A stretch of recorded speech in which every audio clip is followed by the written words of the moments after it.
Hello and welcome. আমি এখন আছি পোস্তগোলা নামক একটি স্থানে, ঢাকার পোস্তগোলা।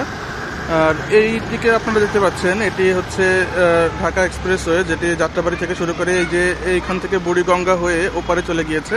আর এই বাম পাশের এই রোডটি হলো এখান থেকে হলো এই যে যে এক্সপ্রেসওয়ে, এই এক্সপ্রেসওয়ে থেকে এখান থেকে নেমে এদিকে হলো পোস্তগোলা, এবং এখান থেকে বাম দিকে চলে গিয়েছে নারায়ণগঞ্জ এবং ডান দিকে সদরঘাটের দিকে।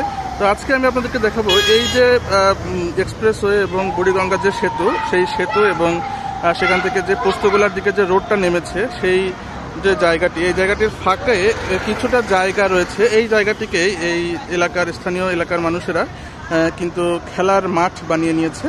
তারা দেখতে পাচ্ছেন যে দুই পাশে এখানে এই যে গোল পোস্ট রয়েছে এবং তারা ফুটবল খেলায় ব্যস্ত রয়েছে, আপনারা দেখতে পাচ্ছেন।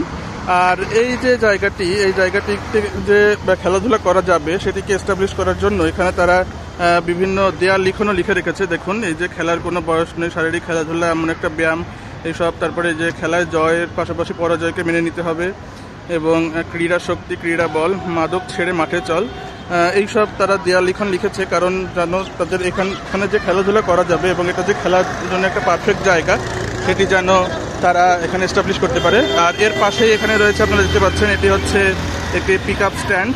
জানি না এটি ব্যক্তি মালিকানাধীন নাকি সরকারি, জানি না।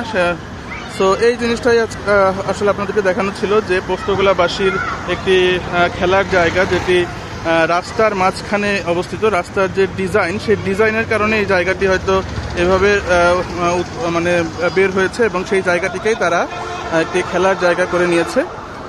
তো আশা করি ভিডিওটা আপনার ভালো লেগেছে। ভিডিও ভালো লাগলে ভিডিওতে একটি লাইক দেবেন। সকলকে ধন্যবাদ।